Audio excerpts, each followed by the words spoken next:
오늘은 19절을 중심으로 보겠습니다. 그 너비와 길이와 높이와 깊이가 어떠함을 깨달아 하나님의 모든 충만하신 것으로 너희에게 충만하게 하시기를 구하노라. 충만이라고 하는 부분이죠. 충만하고요. 지금까지 우리가 이제 그 바울 사도의 기도를 여러 시간 묵상을 했습니다. 특별히 바울 사도는 자기가 받은 그 은혜로 또 그 은혜로 말미암아 하나님의 사람들이 어떻게 그 풍성한 사람이 되어져야 하는가, 다시 말하면 이 땅에서 천국을 누리는 사람이 되어져야 하는가를 이렇게 쭉 강론하고, 두 번째 기도 속에서 그러므로 말미암아 많은 너희들이 정말 그 하나님의 사람, 속사람 강건했으면 좋겠다. 참, 우리는 너무 쉽게 흔들리죠. 세상에 물결이 조금만 흘러 들어와도 그냥 흔들려 버리는 믿음이 너무나 연약한, 다시 말하면 하나님의 그 관점과 하나님이 함께 하심과 하나님이 일하고 있다고 하는 그것의 풍성함에 젖어서 천국을 바라보고 한 걸음 한 걸음 가고 있고 성장하고 성숙하고 있다고 하는 사실에 대해서 우리는 잃어버려요. 너무 쉽게 잃어버려요. 그리고는 세상 것을 바라보고 세상 것에 대해서 흔들려요. 세상 것으로 말미암아서 흔들리고 세상의 영향을 받아서 흔들려요. 요즘들도 나라가 이렇게 어지럽다라고 하는 것, 그 어지럽긴 뭐가 어지러워요. 저희들이 다 그렇게 만들어서 그렇지. 남의 얘기하기 좋아하는 사람들은 그냥 모든 뉴스가 다 남의 얘기들 신났죠, 그죠? 그러면서 우리는 또 그것 때문에 또 불안해하고 있고요. 문제야 될 게 뭐예요? 하나님이 살아계시다라는 거죠. 야, 하나님이 돌아가신 줄 아느냐? 그죠? 하나님은 살아계셔요. 그 하나님이 살아계셔서 우리와 함께 하고 있다는 이 분명한 사실을 가지고 그 충만함에 젖어서 흔들림이 없고 요동함이 없어야 되는데 우린 너무 쉽게 그걸 잊어버린단 말이에요. 그래서 속사람이 연약한 거죠. 믿음이 연약한 것이고요. 그죠? 바울 사도의 기도처럼 우리가 속사람으로, 그죠? 하나님의 능력으로 강건하게 되기를 주님의 이름으로 축원합니다. 그래서 세상이 어떠한 바람이 불든지 환경이 어떻게 변하든지 그 속에선 나는 하나님과 함께 가고 있다. 예수 그리스도의 사람들은 하나님과 함께 가고 있다. 함께 만들어져 가고 있다는 것을 가슴에 깊이 새기는 이런 은혜가 있기를 바랍니다. 그러려면 어떻게 해야 돼요? 그러려면 17절 말씀처럼 믿음으로 말미암아 그리스도께서 너희 마음에 계셔야 돼요. 여러분, 오뚜기가 어떻게 일어나죠? 오뚜기 일어나는 원리, 무게 중심이 아래 든든하게 있기 때문에 쓰러져도 다시 일어나는 거죠. 무게 중심이 정말로 속사람에게 있을 때, 하나님의 생명력으로 있을 때 우리는 이 세상의 풍파에서 쓰러졌다가도 다시 일어날 수 있는 거죠. 그 무게중심이 거기에 없으면 어떻게 되죠? 세월호처럼 되는 거죠. 넘어가서 일어나지 않고 그냥 가라앉아 버리는 거죠. 오늘 우리의 신앙도 마찬가지. 이 하나님이 함께 하신다고 하는 이 든든한 믿음에 굳게 서지 못하면 다가오는 풍파에 그만 휩쓸려서 넘어져서 가라앉아 버리는, 믿음에 대해서 망해버리는 이런 상황이 되고 말 것이죠. 여러분들은 정말로 이 뿌리를 든든히 하는, 그죠? 너희가 사랑 가운데서 뿌리가 박히고 터가 굳어져서 능히 모든 성도와 함께 지식에 넘치는 그리스도의 사랑을 아는 자가 되어지기를 주님의 이름으로 축원합니다. 더 나아가서 그 아는 것이 어떻게 되죠? 지식에 머무르면 안 되죠. 지식에 머무르지 말고 가슴에 머물러야 되죠. 그게 뭐예요? 충만입니다. 그래서 계속해서 19절 그렇게 말하죠. 그 너비와 길이와 높이와 깊이가 어떠함을 깨달아 하나님의 모든 충만하신 것으로 너희에게 충만하기를 원하노라. 자, 그 성령 충만함을 뭐라 그래요? 20절 우리 가운데 역사하는 능력대로 우리가 구하거나 생각하는 모든 것에 더 넘치도록 능히 하실 이에게 이렇게 말하고 있어요. 우리 가운데 역사하는 능력대로. 자, 능력 그러면 우리가 참 쉽게 또 오해하는 부분이죠. 그것을 그냥 글자 그대로 생각해서 어떤 큰 힘을 발휘하는 것, 큰 힘을 가진 것 이렇게 생각하죠. 성경은 그걸 갖다 성령 충만이라고 말하는 것을 우리가 볼 수가 있습니다. 다시 말하면 하나님의 그 충만하심이라고 하는 것 자체가 예수 충만이고 성령 충만이라고 하는 거죠. 그래서 우리가 문자대로 오해하지 말고 하나님이 지금 하나님의 백성들 가운데에 충만해지고 있다라는 사실을 믿으셔야 돼요. 누구만 성령 충만한 것이 아니라 예수 그리스도를 믿는 그 믿음에서 하나님을 알아가는 사람들이 뭐한 사람이에요? 성령이 충만한 사람들이에요. 그리고 우리가 사모해야 될 것이 바로 그러한 것이에요. 그것을 얼마나 아느냐에 따라서 얼마나 무게중심을 가진 오뚜기냐라고 여겨질 수 있도록 그렇게 말할 수 있겠죠. 그래서 우리는 그 무게중심이 크면 클수록 뭐 할 수 있어요? 흔들림이 덜 할 수 있는 거죠. 그게 뭐예요? 하나님의 충만함, 성령의 충만함이라는 거죠. 그렇습니다.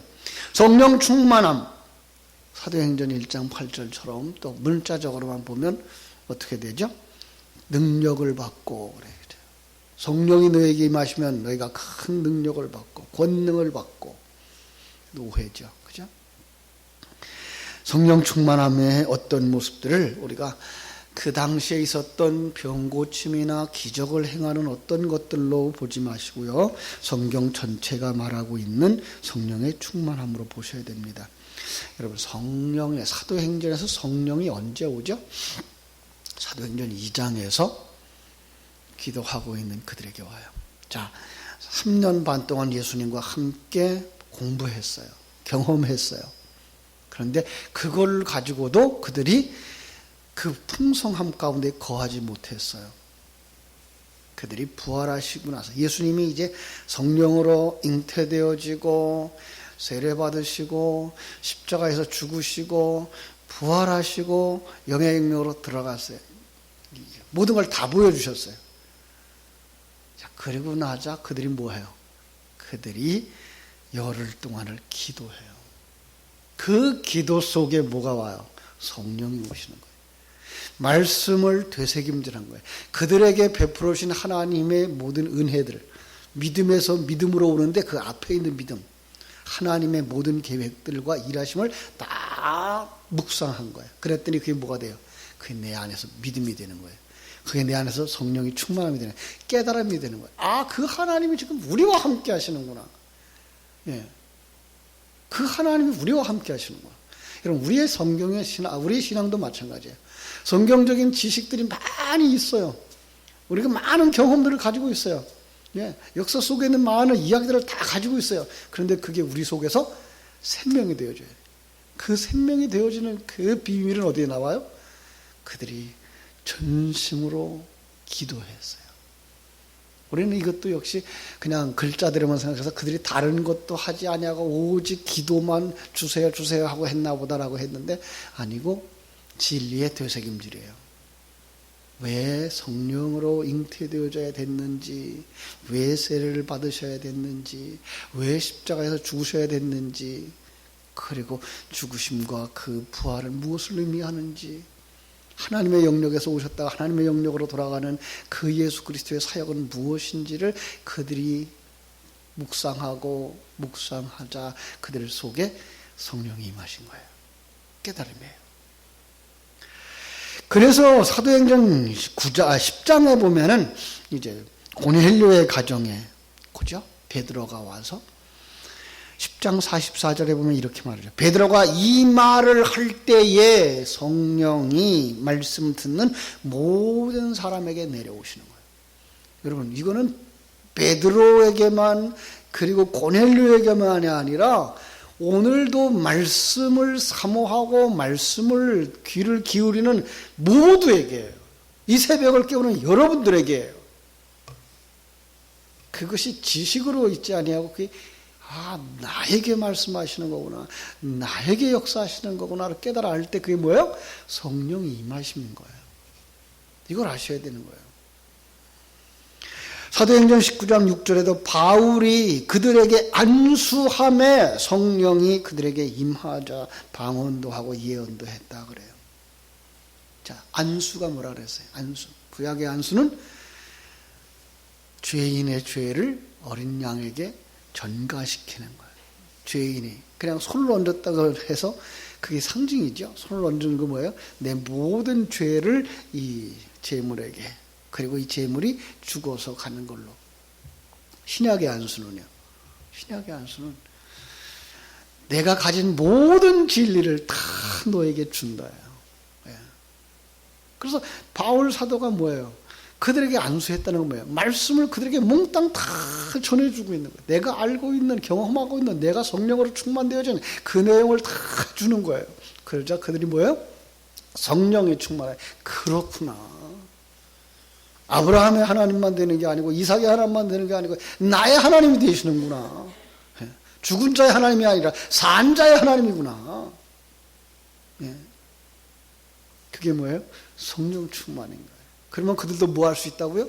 그들도 그걸 말할 수 있게 된 걸 예언을 하고 방언을 했다고 말하는 거죠. 방언은 뭐예요? 알아듣지 못하는 거예요. 우리가 복음을 전해도 어떤 사람들은 알아듣지 못해요. 그 사람에게는 이 진리의 설교가 방언인 거예요. 예언은요, 알아듣는 사람들에게, 지금 제가 여러분에게 알아듣는 이야기를 하고 있는 것처럼 바로 이것이 예언인 거예요. 우리는 영원히 살지 않아요. 100년도 안 되는 세월 속에서 우리가 살고 있어요. 그 속에서 우리는 하나님의 사람으로 만들어져 가고 있구나를 깨달아 알 때, 그게 뭐예요? 성령이 오신 거예요. 예. 그것으로 충만되어져서 이제 뭐 해야 돼요? 여러분들도 다른 사람에게, 맞아, 이 세상이 전부가 아니야. 하나님은 이 시간과 공간 세계를 만들어서 여기서 하나님의 백성을 만들어 데려가시기 위한 공간으로 만들어 두신 거야. 여기서 하나님의 백성들을 다 만들고 나면 이걸 그냥 쓰레기처럼 버리실 거야. 지옥에 던질 거야. 우리는 이 공간에서 우리의 일생시간, 우리에게 허락하신 그 시간과 공간 속에서 하나님의 사람으로 매일 매순간 옛사람을 벗어버리고 하나님의 사람으로, 그래서 그것을 풍성하게 가진 사람은 그가 사는 그곳이 어디예요? 그곳이 천국이에요. 예. 하나님과 함께 사는 곳, 하나님의 통치가 이루어진 곳, 거기가 천국이에요. 주님이 이 땅에 오셔서 천국이 어디 있다 그래요? 여기 있다 그래도 저기 있다 그래도 속지 마라. 너희들 가운데 있느니라. 자신이 천국이라고 말씀하셔요. 하나님의 통치가 온전히 이루어져서 하나님이 나를 보내셨고 하나님이 지금 나를 완성으로 이끌으시고 나 완성되어지면 데려갈 것을 아는 이 믿음을 가지고 그 하나님과 함께 살아가는 그 삶, 하나님이 인도하시는 그곳이 가난한 곳이면 가난한 곳, 부하면 부한 곳, 지위가 낮은 자리면 낮은 자리, 직분자는 직분자의 자리를 하나님이 맡겨주셨으면 거기서 충성스럽게 자기 일을 잘 감당하는 자, 그게 누구예요? 그게 천국이에요. 그가 머무르는 그곳이 천국이에요. 천국은 멀리 이 세상을 떠나서 가야 할 어떤 한 공간만이 아니라 이 땅에서도 하나님과 함께 누리는, 그래서 그 사람이 머무는 그곳이 뭐예요? 궁궐이나 초가집이나 그 어디나 하나님의 나라. 이게 우리 속에서 이루어지는 거예요. 그 삶이 풍성해질 때 그걸 충만이라고 말씀하는 것입니다. 그렇습니다. 그 모습을 뭐라고 말하는가 하면 요한복음 21장 18절로 19절에서 그렇게 말하죠. 내가 진실로 진실로 네게 이르노니 젊어서는 네가 스스로 띠띠고 원하는 곳으로 다녔거니와 늙어서는 네 팔을 벌리리니, 남이 이 성령님이에요. 남이 내게 띠띠우고 원치 아니하는 곳으로 데려가리라. 예. 성령 받기 전에는 우리가 우리 마음대로 우리 원하는 대로 갔어요. 그러니까 오늘날도 내 마음대로 되어지기를 원하고 내가 소망하는 것이 되어지는 것에 기쁨을 가지는 사람들은 뭐 하고 있는 거예요? 아닐 수 있다는 거예요. 하나님이 원하는 것은 어떤 거예요? 예. 원치 아니하는 것을, 육신이, 세상이 원치 아니하는 하나님의 나라로 우리를 데려가시는 거예요. 누가 와서? 성령이 오셔서. 성령이 오시면 우리를 이 세상에서 풍성함을 누리고 이 세상에서 평안함을 누리는 그 삶이 아니라 여기서부터는 좀 떨어지고, 그게 뭐예요? 본토 친척 아비 집을 떠나는 것이고, 예. 우리는 이제 주님과 함께 뭐 해야 돼요? 하나님이 인도하시는 땅으로 가는 거예요. 아브라함에게 했던 그 약속이 곧 우리에게 주신 약속이에요. 오늘도 아브라함에게 했던 말씀 우리에게 하시는 거예요. 야, 본토 친척 아비 집을 떠나 내가 네게 지시할 땅으로 가라. 그러면서 어떻게 해요? 하나님이 우리의 손을 잡고 이끌어 가시는 거죠. 어디로? 하나님의 나라로. 하나님의 통치가 이루어지는 곳으로, 평안한 곳으로, 풍성한 곳으로. 여러분 모두가 다 그 길을 가는 하나님의 백성인 줄로 믿습니다. 하나님 우리를 어디로 이끌어 가신다고요? 조금 더 쉽게 말하면 하나님을 아는 자리로. 예. 우리가 지금 하나님을 모르면 어떻게 된다고요? 망한다고요. 그래서 하나님은 거기서 우리를 건져내셔서 우리를 하나님을 아는 자리로 내려가시는 거예요. 그 하나님을 사랑하는 자리로. 이제 그 하나님을 사랑하는 사람이 되었으면 하나님이 아브라함에게 주신 말씀처럼 축복의 통로가 되셔서 이제 이 확실함을 내 자녀들에게, 가장 급한 거 뭐야? 내 자녀들이에요. 조금 더 나아가서 다음 세대, 그들에게 남겨주고 가실 것이 있어야 되잖아요. 여러분, 우리만 이렇게 예수 믿고 우리만 천국 가면 끝이에요? 그거는 아니에요. 하나님 우리를 축복의 통로로 사용하셔요. 아브라함을 부르실 때 그랬잖아요. 너를 인해서 만민이 복을 받을 것이다. 만민 가운데 가장 가까이 누구예요? 자손들이에요. 여러분들이 하나님의 그 복을 받으셨다면 그 복이 자손들에게 흘러가야 되는데, 여러분 무엇을 그들에게 주실 거예요? 여러분 재산을 주실 거예요? 천국의 표를 주실 거예요? 세례만 베풀을 받게 해줬다고 그게 끝이에요? 아니에요. 여러분 속에 그 하나님의 생명, 그 여러분 속에 하나님이 그 주신 그 풍성함, 흔들림이 없는, 흔들림이 없는, 풍랑이 일어도 흔들리지 않고, 세상이 어떤 환경이 되어도 흔들리지 않아요. 바울 사도와 같은 사람 감옥에 들어가서 앉아도 흔들리지 않아요. 초대교인들 카타콤에 들어가도 흔들리지를 않아요. 굶주리는 것 때문에 흔들리지를 않아요. 우리는 너무 쉽게 하나님의 일하심에 대해서 외면하고, 그리고 거기서 벗어나려고 하고, 하나님이 일하시는 거기서부터 벗어나려고 해요. 아니요. 하나님을 아는 자리로. 내 육신의 욕망이 원하는 것이 아니라 하나님이 원하는 곳으로, 그 속에서 평강을 누리는 사람으로. 그것이 바로 성령의 충만함이고 예수 충만함이고 하나님의 충만인 거예요. 그래서 20절, 21절 바울 사도는 이렇게 이게 기도하죠. 우리 가운데서 역사하시는 능력대로 우리가 구하거나 생각하는 모든 것에 더 넘치도록 능히 하실 이에게 교회 안에서와 그리스도 예수 안에서 영광이 대대로 영원 무궁하기를 원하노라, 이렇게 말씀하죠. 그죠? 더 좋은 것이래. 더 좋은 것. 우리 더 좋은 것 그러면 생각나는 성경 구절이 있죠. 마태복음 7장 7절로 11절에서 그렇게 말씀하죠. 11절 너희가 악한 자라도 좋은 것으로 자식에게 줄 줄 알거든 하물며 하늘에 계신 너희 아버지께서 구하는 자에게 좋은 것으로 주시지 않겠느냐. 구하는 것보다 더 좋은 것 주신대요. 똑같은 내용을 누가복음 11장에 가면 11장 13절에서 그렇게 말하죠.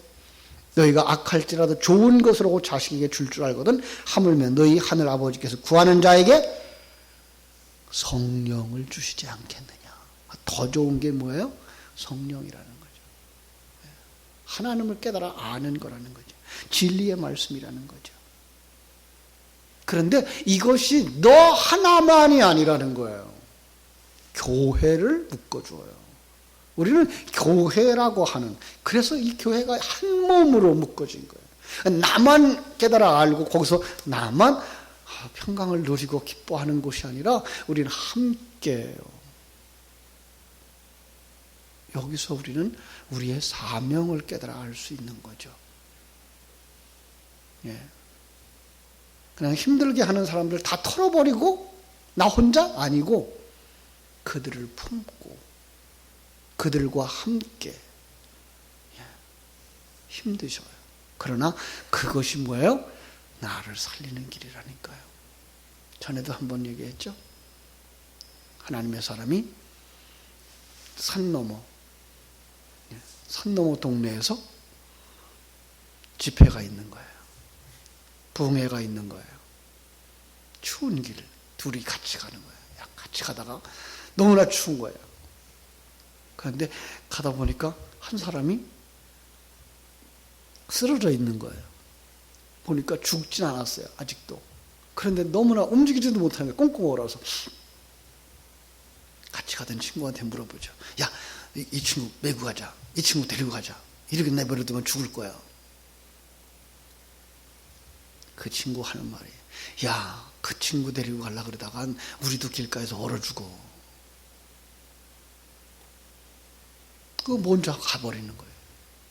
그런데 이 친구가 이걸 등에 메고 꽁꽁 얼어 있는 사람을 업고 부축해서 그 길을 가는 거예요. 땀을 쫄쫄 흘려가면서. 먼저 가던 친구가 가다 보니까 길에서 얼어 죽었어요. 이 사람은 이 무거운 친구를 메고 가는 동안에 자기도 땀이 나고 그 열기에 의해서 등에 있던 사람도 살아난 거죠. 이게 우리의 신앙생활이에요. 나 혼자만 훌훌 벌어버리고 아유 힘들어, 이것도 싫어, 저것도 싫어, 너도 싫어, 나도 싫어, 혼자 죽는 거예요. 힘들지만 우리는 함께 가야 되는 거예요. 예. 우리는 하나라니까요. 그렇게 만드셨다니까요. 그렇게 도움으로 말미암아 내 안에서 복음이 살아나고, 예. 그 도움을 받음으로 말미암아 그 사람의 복음이 내게 전수되어지고 그게 생명이 되어지고 능력이 되어지고 충만해지고.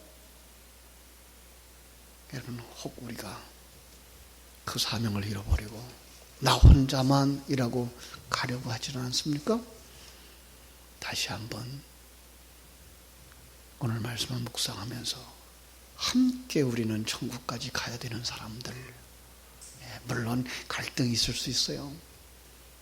한 가족이라도 충돌이 있고 다툼이 있고 그러잖아요. 그러나 한 가족은 어떻게 되어져요? 또 금방 또 털어버리고 또 하나로 뭉쳐지고 그게 가족이잖아요. 교회도 그리스도의 한 지체예요. 털어버리고 싶고 끊어버리고 싶고 떠나버리고 싶은 그 자리에서 함께 만들어져 가는 것이 나를 위한 것이고 그를 위한 것이고 우리를 위한 것이라는 사실을 깊이 묵상하면서 오늘도 그 일을 감당하기 위해서 여러분들이 이 하나님의 일하심의 이 진리가 여러분 속에 충만되어지기를 주님의 이름으로 축원합니다. 기도하겠습니다. 하나님 우리 아버지, 크신 은혜와 사랑을 감사하옵고 감사합니다. 저희들은 무엇이건데 이처럼 사랑해 주셔서 자기만을 위하여 살던 인생들을 하나로 묶어주시고 성령으로 거듭난 사람들, 성령으로 충만한 사람들, 성령으로 완성되어질 사람들이 되게 하셨는지요. 아버지 하나님, 그런데도 불구하고 저희들은 그 하나님이 주시는 그 무게중심이 무겁다고 벗어버리지는 않는지요. 그 무게중심이 무거우면 무거울수록 흔들림이 없는 사람인데 불구하고 그 충만함을 벗어버리고 나 홀로, 나 혼자 가볍게라고 생각하면서 살아가고 있지는 않은지 다시 한번 우리를 점검할 수 있게 해주시고, 정녕 하나님으로 말미암아서 주시는 그 은혜가 우리 속사람을 강건케 하시며 그 든든한 하나님의 속에다가 뿌리를 내리고 터가 굳어지고 그 위에 세움을 받는 하나님의 사람들, 그로 말미암아 충만한 자들, 풍성함을 누리는 자들이 되어지게 해주시기를 원합니다. 혼자가 아니라 함께 가는 이 길, 한 가족들이 되어지게 해주시고, 그래서 돌아볼 수 있게 해주시고, 그 돌아봄으로 말미암아 내가 사는 그 비결인 것을 더 깊이 깨달아 알아서 하나님 주시는 그 능력, 하나님 주시는 그 은사, 하나님 주시는 그 기회, 하나님 주시는 그 시간들을 하나님의 사람으로 함께 만들어가는 이 일에 투자할 수 있는 하나님의 사람들이 다 되게 하여 주시옵소서. 예수님의 이름으로 기도하옵나이다. 아멘.